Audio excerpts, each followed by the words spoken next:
Hey, what's up? This is Morales-Demori, and after testing it non-stop for the last few weeks, I'm ready to share my thoughts on the Arc On-Ear by AK Multimedia. The Arc On-Ear is a portable headphone amplifier and DAC that applies EQ correction to over 200 headphones models profiles, providing a flatter and more accurate sound. It also features a virtual studio monitoring to simulate speaker setups, making it great for mixing and critical listening. I'm not a stranger to the Arc environment as I use the iLoud MTN Precision speakers on my Atmos room calibrated with the RX, and I also have the Arc Studio setup on another room. However, I believe I've never been shy about the lack of enthusiasm of working with headphones, so my expectations of the Arc On-Ear were already high before my testing began. As I mentioned during the unboxing on a previous video, the unit is compact, making it easy to take it anywhere. Now let's dive on the Arc On-Ear software. This is how the Arc On-Ear software looks like, so let's check it out. So over here you have the input. Here where it says function button assignment, you can decide what you want the function button to do. So you can select on and off phase aligning, on and off virtual speakers, mono,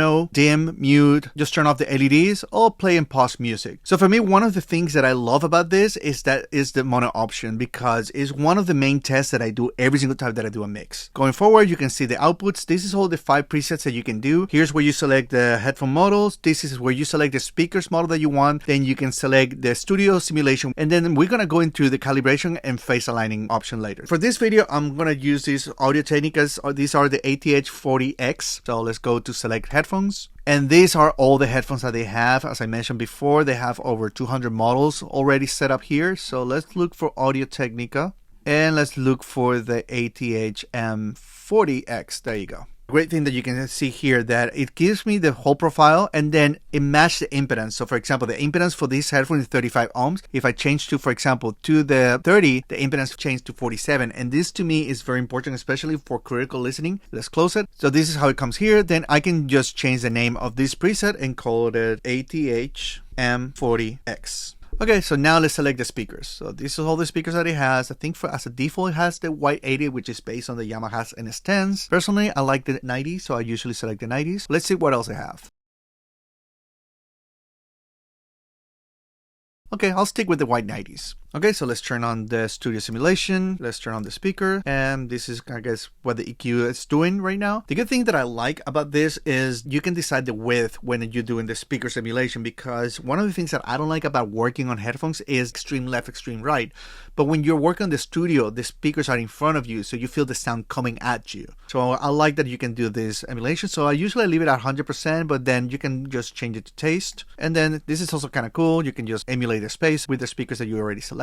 Alright, so let's turn on calibration, and this is what it looks like. And there's another thing here called phase aligning that you can turn on and off. Phase aligning is a function that corrects phase issues on nonlinear frequency responses, optimizing the stereo and transient response. One thing to know about phase align is that when it's active, the latency increases to about 21 milliseconds, and when it's off, it's only 1.35 milliseconds. The other feature inside calibration is tone, which I really like, because when I have headphones, I'm very sensitive about the treble. So here I can kind of change the curve a little bit, so that way it's a little bit warmer. It feels more comfortable for me, and it's more to the sound that I'm used to. So this is pretty much what you can do on the software. You can just go back. You have up to 5 presets, so you can just build another preset, select whatever headphone you're using. Let's just stick with the Audio Technica one. But let's say I want to try with other speakers. You can do a preset just to check on those headphones how it sounds on a mobile phone, or you can try any of these speakers that they have here. So you can just have this one, close it, do the entire setup again, test it to see if you need to change the tone a little bit, and that would be on your preset 2, and you can do that all the way to 5 presets, and then test different listening environments, which I find it very useful when checking mixes.